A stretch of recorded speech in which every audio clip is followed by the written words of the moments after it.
You're listening to the Fan2Fan Podcast, and on this episode, we're talking about the first ever fan-to-fan road trip and Western TV shows and movies. Here we go.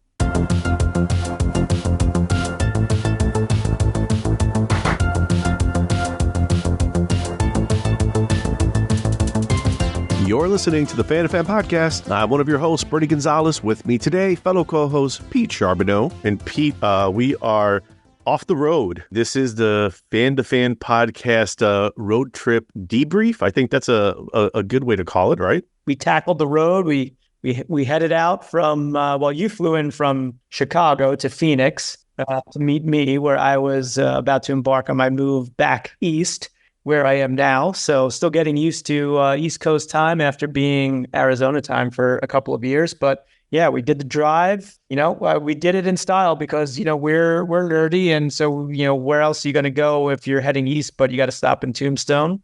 And from there on to, yes, folks, Roswell, New Mexico. I'm not saying it was aliens, but it was aliens. And from there, I think we had a little stop in Bowling Green, Kentucky, home of John Carpenter, which we got to do a little self-guided tour around that very small town to some Carpenterisms that have made it into several of his feature films. And from there, we kind of started winging it. You were amazing in getting us tickets to the Bluebird Cafe in Nashville. So I had not even really heard. I'm not a country music fan, so that's not really my scene. But an iconic music venue in Nashville that tickets are very hard to come by. Like you, me, and your wife were online very early Wednesday morning ahead the week before to try and secure tickets, and you did. So we got to see some amazing singer-songwriter stuff that evening. That was definitely one of the highlights of the trip. And from there, we just kind of bombed it on into Asheville, North Carolina, which you and I, neither of us had been there. Thought that was a really cool little town. Definitely looking forward to going back and exploring. And then we got ourselves into Raleigh a day ahead of when I was moving in. So we got to each partake in our first experience at the Alamo Draft House in Raleigh. A lot of fun. We'll be talking about that for sure. Yeah, less fun was the movie that we saw. But yeah, so I am settling in here in Durham, and you are back in Chicago. And yeah, I guess we'll do a little bit of a debrief and just maybe touch on some of the things that we talked about. We knocked out a podcast on the road. I don't want to say that's a first, but it was definitely a first for us to record while driving. Did a little review and discussion of Late Night with the Devil, the new, I guess, underground hit a fair assessment. Too early, right, for cult classic status? Yeah, definitely too early. We really enjoyed that movie. A few things that didn't work for us. Yes, and I've been practicing. So when you all listen to that, you'll hear me butcher his name several times. But David, some on purpose, maybe some on purpose. That's totally on purpose. Yeah, it's for comic effect. Anyone that's listening to this podcast knows that. David Dasmalchin finally. I don't know if I nailed it, but that's as close as I'm going to get. So helped by listening to a podcast episode that he was on where he pronounced his name. So yeah, when in doubt, you go to the source. That's right. If I remember, I think it was last podcast on the left. Exactly. Yeah. All right. So you mentioned Tombstone earlier. So I figure let's start where we started on the road trip just outside of Phoenix in Tucson, Arizona. And when we were kind of planning out the road trip, this was a spot that you'd mentioned, and I don't know if this was on your bucket list or not, and we never really talked about it. So why'd you pick Tombstone as a spot that you're like, hey, first destination on our way east, we've got to stop here first? Well, yeah, when you first were kind enough to offer your companionship on this drive out east, I was still in the forming process of like what route I was going to take, and being mindful of that. I did have to get back to work eventually, but I look at it as a privilege if you get to drive across the country. I've been privileged to do it a couple of times. And yeah, I would put Tombstone on my bucket list. I'm a huge fan of history. So just from that aspect, to kind of put myself in a place that has some resonance in, American history or whatever, world history, I have always gotten, some kind of charge out of that. I get really excited about it. Regardless of whether it's like a very touristy place or if it's a little more, austere, I guess is a word, that rather than just like lean fully into the kitsch of it, which Tombstone kind of does. But we had a great time there, so I'm all about it. So that was definitely on my bucket list. I mean, we can talk about, I think we will talk about some of our Western movie and Western media favorites, and Tombstone has got to be up there as far as Western movies for me. From Hollywood Pictures, I want your blood. The Clanton gang figured they owned the town. But they never figured on Wyatt Earp and Doc Holliday. Maybe you better swear me in. Together, they brought justice to the West. You tell them I'm coming! And hell's coming with me! Tombstone, rated R. It's become a classic. Val Kilmer, Doc Holliday, just, every line is quotable, and just the way that he delivers those lines is just, it's magical. So everything from that, Kurt Russell, Michael Biehn, Powers Booth, it's, there's something to that as well. And to kind of, be in that place at the OK Corral and kind of see the layout of what is still a very small town, but the street names are still the same. The layout is basically the same. Like there's, some buildings obviously are long gone, and there's a couple that still remain, which again, like that kind of puts me back into that historical perspective. I think we drove by the old courthouse that was of the era of the 1800s there. So yeah, I kind of, that was one I had to do it. Whatever the rest of my trip took, it was a no-brainer for me to kind of head south out of Phoenix a little bit and hit up Tombstone on the way out east, because I'm privileged to have gone through northern Arizona. I lived in Flagstaff for a year. That is just an amazing part of the country that I, recommend anyone that has the opportunity to see it, from Sedona on up to Flagstaff. It's absolutely beautiful, and it's stunning country up there. So not to mention the Grand Canyon, which is up there as well. But having done that route before, Tombstone was absolutely had to be stop number one. I was glad that, because when we talked about it, we thought it might be a little kitschy, like you'd mentioned, kind of like a bit of a tourist trap. And in some ways it was, but I think we were both very happy not to be disappointed, because when you get there, it kind of lives up to its name, right? Like it's a boom town from like the early 1880s or something. So you have like all of this desert around it. And we were driving, like that hasn't changed for the most part.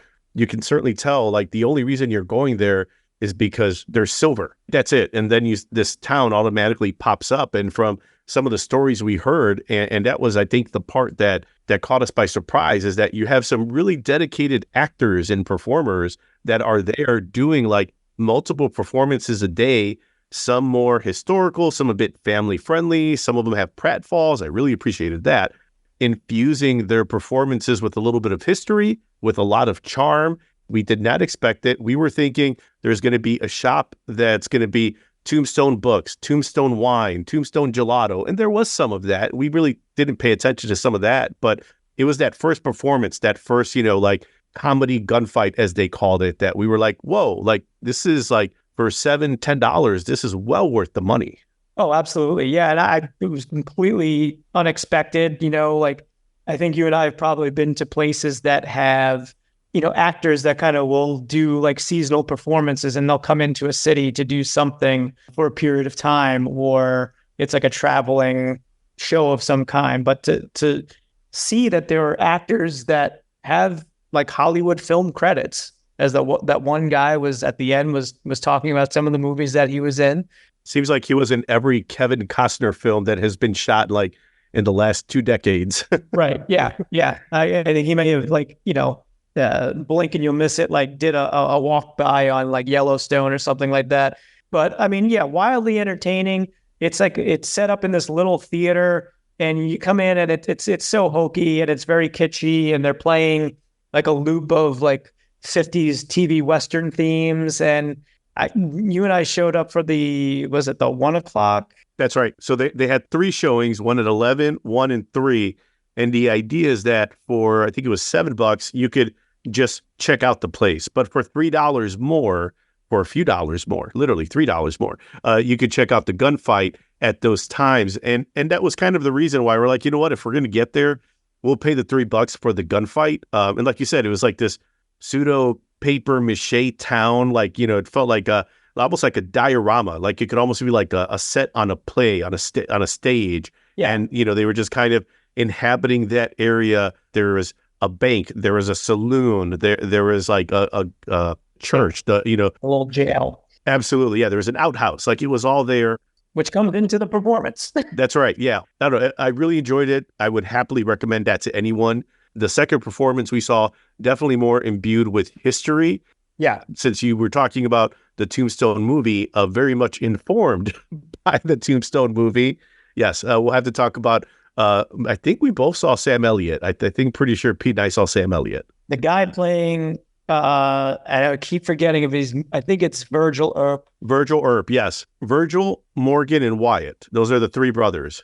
The guy that was playing Sam Elliott, this guy, and we both called it, like, this guy was operating on another planet, like possibly quite literally. Like he was doing some work that was next level. Everyone else is kind of interacting with each other in the moment as as everything builds to the gunfight of the OK Corral. He's like projecting outward, like not even to the audience, but like past the audience. Like he's staring off into space somewhere, and I'd pay good money just to get a glimpse of what that guy is seeing where he's staring at. But my goodness, he was a revelation. I mean, just him alone he was worth the price of admission. Yes. And the guy who played Wyatt Earp certainly had like the steely eyes that Kurt Russell had when he was playing Wyatt Earp in the movie in Tombstone. The costuming, it was all very much informed by the movie. The bad guys with the red sashes, the cowboys, right? You were throwing out the names of Ike and all the other guys that Ike Clanton and McClarys. Yeah, the opponents at the OK Corral that day. Pete gets his history merit badge for sure. Did not expect much, and we got so much in return. And when we were leaving, we started talking about Westerns too, what that genre has been in our lives, because like you mentioned, at that first gunfight, they're playing theme song to Bronco, and you caught a lot more of them than I did. As a product, because, while I can say that I am not young at this point, I'm certainly too old to have enjoyed the heyday of a lot of TV Westerns, but during the pandemic, I found a lot of comfort watching through MeTV and their Saturday morning Western lineup. So watching just a bunch of formulaic TV shows like Have Gun Will Travel, starring the great Richard Boone as Paladin.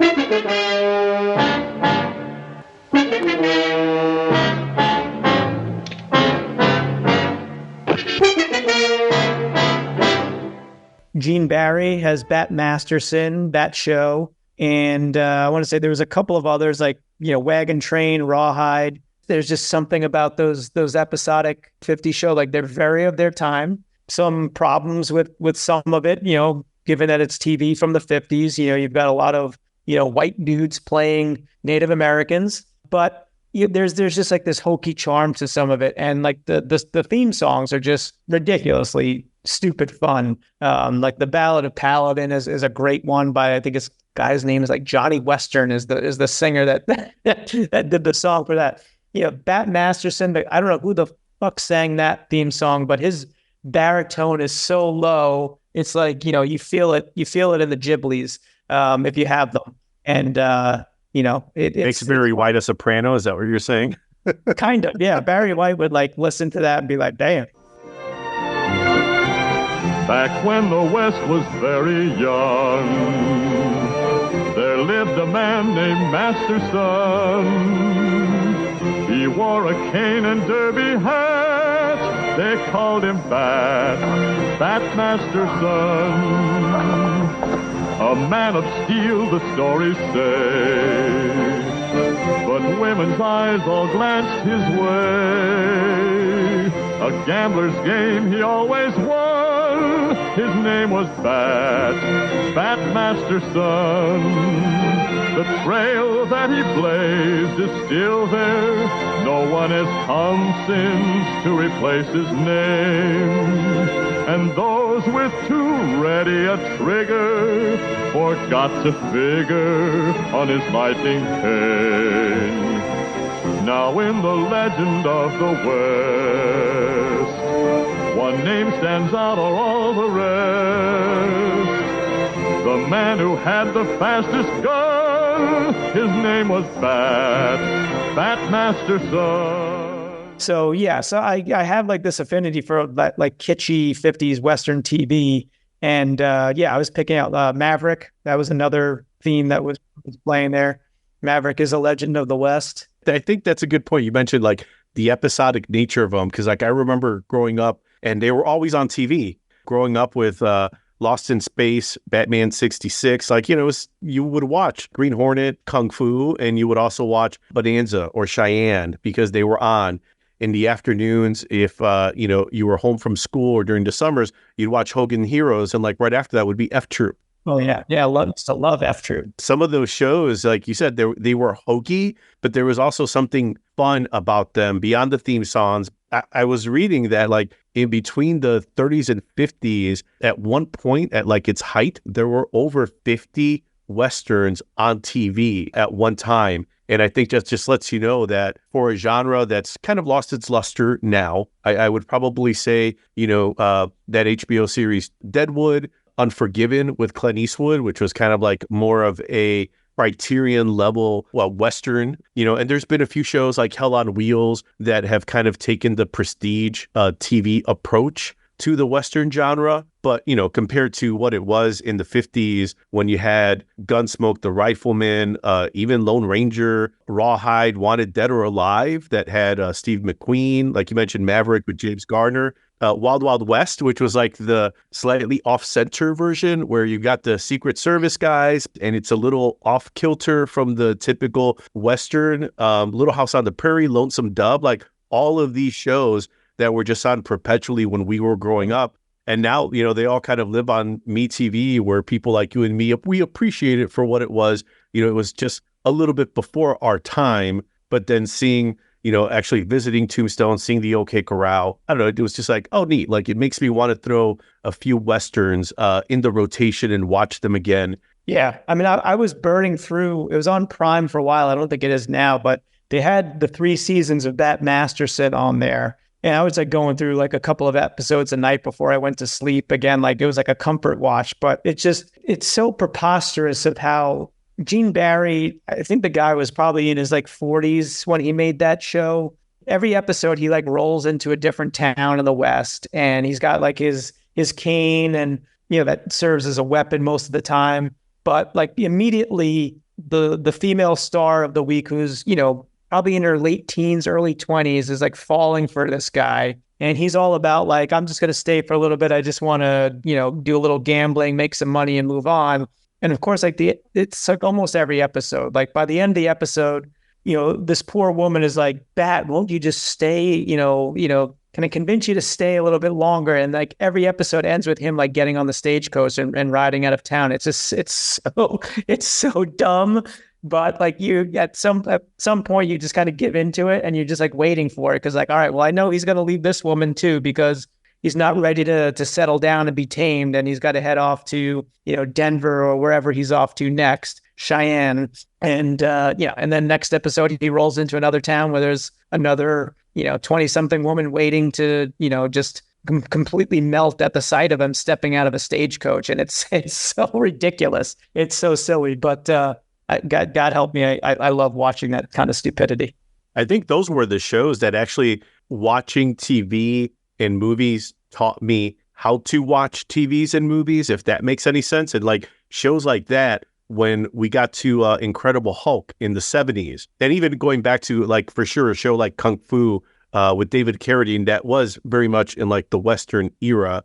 But it was, shows like Bat Masterson that taught me, town of the week, where the hero would come in someplace, maybe address an issue. It's like, well, yeah, that's what Bruce Banner was doing. Yeah. In every episode, that's what Dr. Richard Kimball was doing in The Fugitive, like the TV show in the 50s. And that was a show I remember watching with my dad. And after a while, you just start seeing the conventions of TV. It's like, wait, this happens in a lot of Westerns that I've seen, where goes into the town, fights the guy, gets the girl, leaves the girl, moves on, walks out into the sunset, reset for the next episode. In some ways, like, it's kind of comfort watching, because the status quo is never going to change too much. The character is never going to get some epiphany and change the vibe of the show. I can certainly see how like that informed other programming in the future, but also why shows like The Incredible Hulk were so much fun, because we could watch them reruns over the summer or after school, and we always knew what we were going to get. Yeah, that's, it's so interesting that you put it that way. Like, I never thought of The Incredible Hulk that way, but really it is. It's kind of like a Western in many ways, like David, Bruce, Banner, Banning, Bannerman, Benton, whatever, catchy last name that he like slightly tweaks so that no one can. That's right. No one can know who he really is. Dr. David Banner, physician, scientist, searching for a way to tap into the hidden strengths that all humans have. Then an accidental overdose of gamma radiation interacts with his unique body chemistry. And now when David Banner grows angry or outraged, a startling metamorphosis occurs.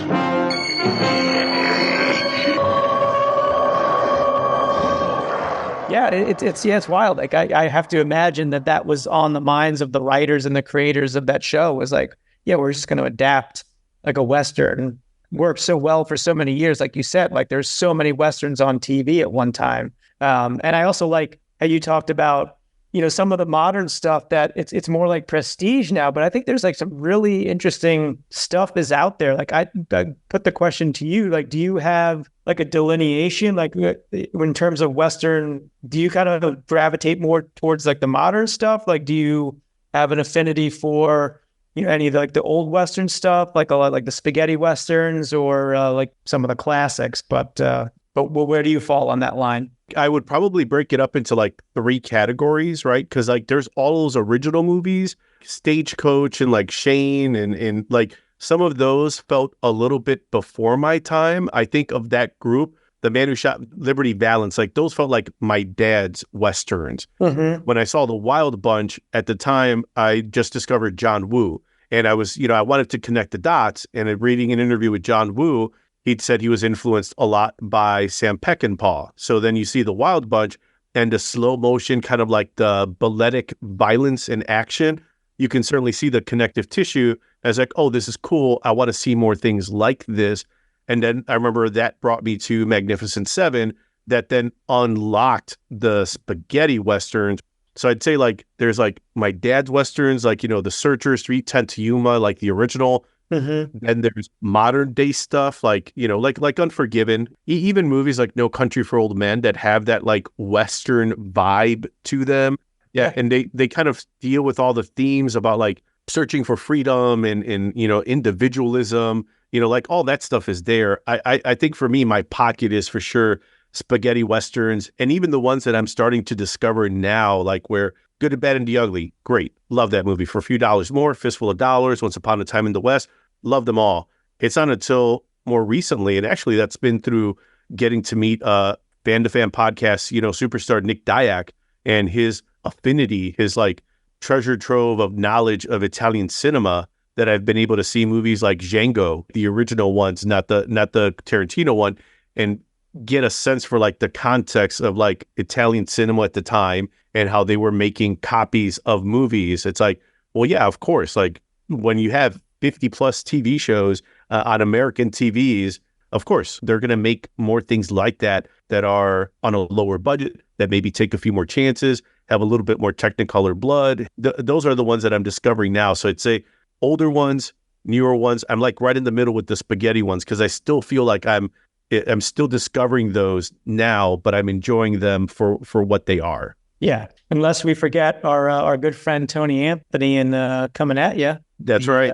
His 3D revival, which was a Western, folks. It was a Western. That was the first 80s 3D movie, believe it or not. If you ever want to see a baby's butt in 3D, check that out and let both cheeks hit you square in the face. Yeah, cheeks are coming at you. Yeah. How about you? You're a little older than me, so you would have seen some of these shows, more aware of them. I'm sure like uncle, your father, would have watched some of these shows and movies, right? Oh yeah, my dad was a huge Clint Eastwood fan, so he had like the Man with No Name collection.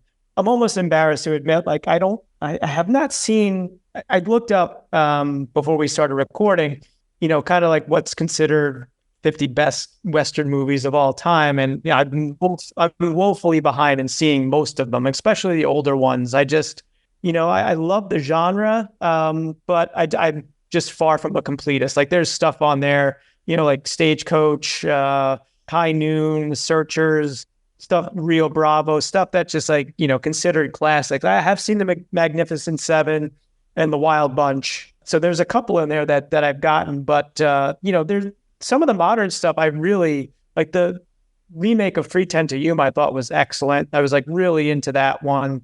The remake of True Grit, I thought I actually kind of liked that one better than the original, which might be sacrilege to say, but Tombstone, The Quick and the Dead, Sam Raimi taking a shot at a Western. Love that. I think one of the more recent ones, which I would consider a Western, a modern Western, Hell or High Water with Jeff Bridges and Chris Pine and Ben Foster, was really, really good. I was just, I went to see that on a whim, and I was just kind of enthralled. Like that to me was like an eye-opening performance from Chris Pine, who I just kind of knew as, Captain Kirk, and and the other stuff he had done before that. But like he's doing great work in that, and that is an excellent film, just regardless of Western or not Western. That's something that I highly would recommend. So that's a movie that you could, if you took out like the modern setting and literally put it in like a Western setting in the like 1880s, it would still work. Oh, yeah. Two folks who feel disenfranchised, they become bank robbers, all the themes, like everything really works.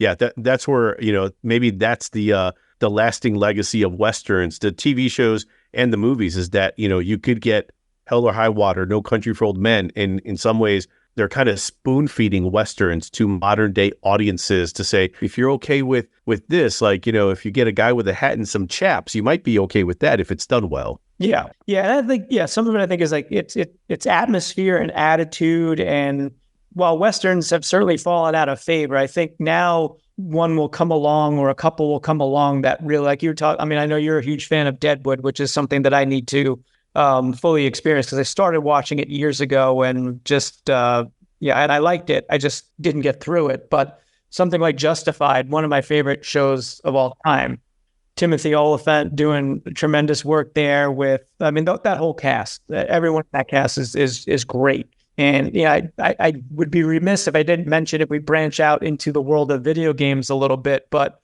the Red Dead Redemption series has got to be one of the most fun game. And I don't play a ton of video games, but that experience has got to be one of the most fun experiences I've had ever playing a video game. It's so immersive. It's kind of breathtaking. Like you can spend hours just fishing, and that sounds kind of boring, but the way that they developed that game and designed that game, like you could do that. You could go hunting for alligators in the, not New Orleans or Louisiana swamps, but, in that world, there's so much that you can do outside of like where the game needs you to go. Like you just find yourself wanting to just keep playing it so that it doesn't end. And the first one, there's a gut punch moment that kind of comes at the end, and I won't spoil it, even though the game is very old at this point. But I mean, I was like emotionally invested in the character that I was playing, which doesn't usually happen with me. I just kind of play, games as a release, but I got into that one. So, I mean, there's so much out there and still in the Western genre that worth discovering. What's your name? Chance, John T. T for trouble. You're no good. I don't like your men bottling up this town. What are you gonna do about it? Think you're good enough? That's earning money the hard way. How do I get a badge? That's all you got? That's the general idea. my rifle, pony, and me. There's one movie that I would recommend to throw on your list, Pete, to watch is Rio Bravo by Howard Hawks. Mm-hmm. From the perspective that, in the last year or so, you discovered Assault on Precinct 13, the John Carpenter movie, and that was very much informed by the Howard Hawks Rio Bravo movie.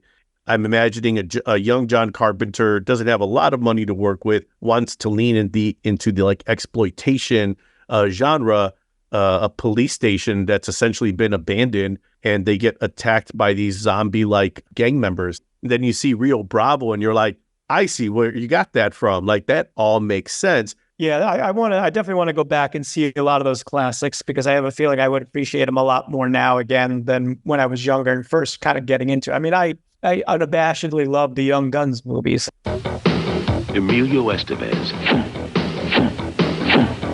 Kiefer Sutherland, Lou Diamond Phillips,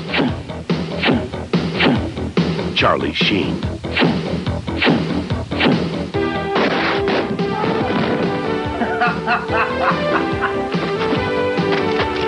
They're the best. Young Guns, rated R.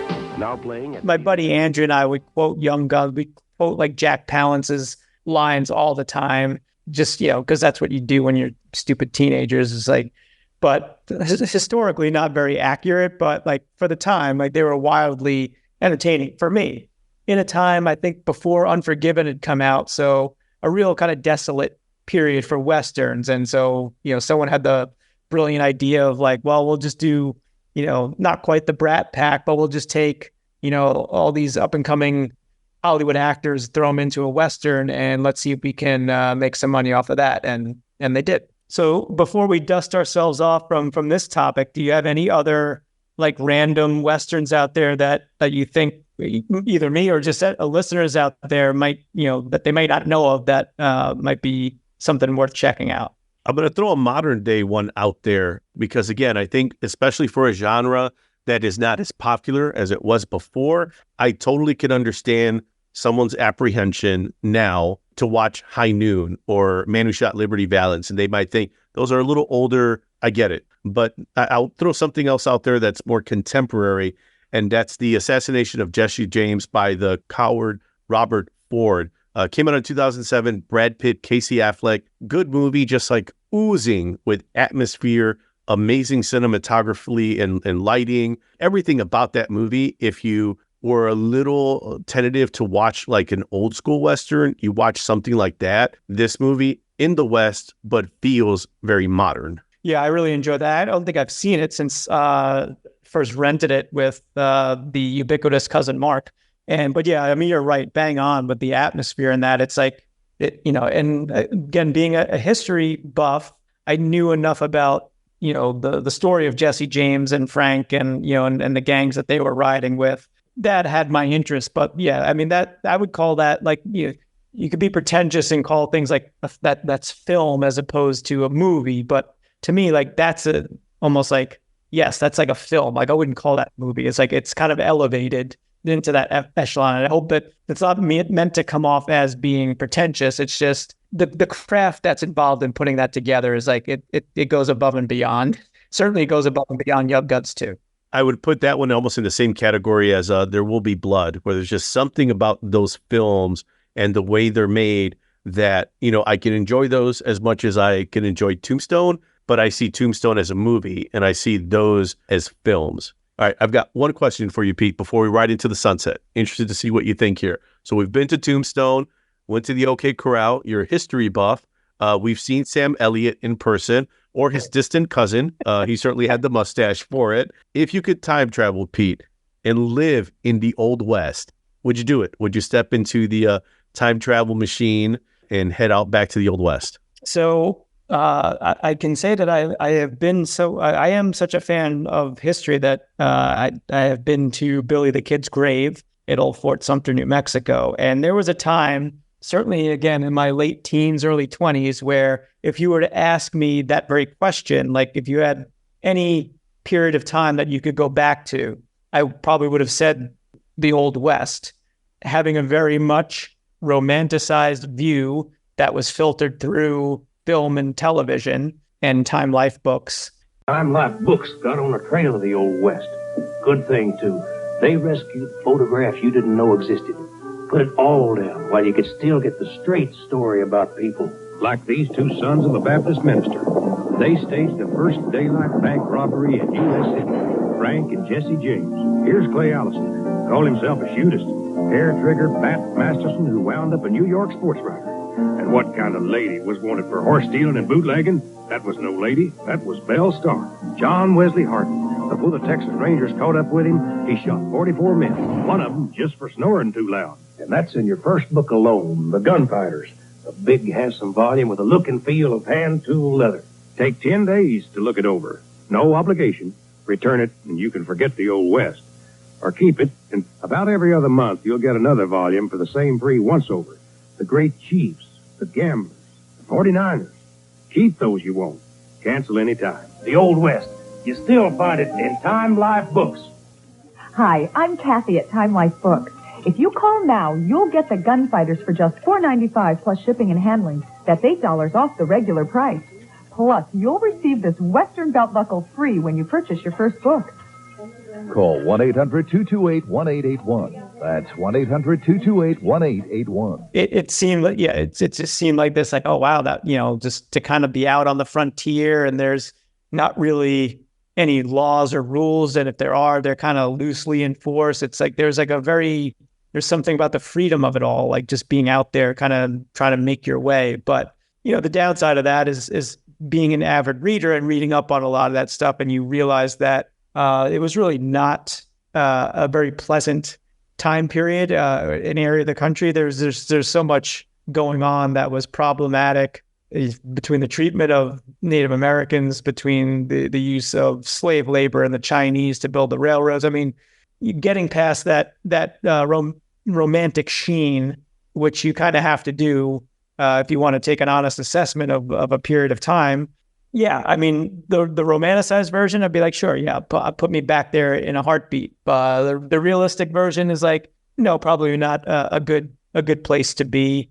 Personal hygiene standpoint to many others, to life expectancy, maybe not the best time period or best place to be. But if you catch me on a romantic day, then yeah, of course, yeah. Who wouldn't want to dive into the romanticized view of the Old West? There's an allure there that clearly was attempted and captured many, many, many times over through American film and TV. I think that's probably why the movie Westworld and the TV show, it's essentially almost like explores that plot idea, right? Where it's the romanticized version you want to escape to, but in the end, you'll want to escape from it. All of its allure eventually, kind of gets lost when, you'd have to live in a world where your grit, your survival instincts are always at a 10. Certainly, you'd have to be almost like a product of that time to understand that time. I think not an era where, even if you knew a lot, I don't think you'd live long enough to use any of that knowledge anyway. Yeah, like I'm not sure, like say you were to transplant you now, knowing everything you know, living in 2024 to that time period, like, yes, you can take all of that knowledge with you back then. I don't know that it's gonna really help you all that much, As Bill Paxton said in Tombstone, game over, man, game over. I think that's it, right? Game over what? Something like that.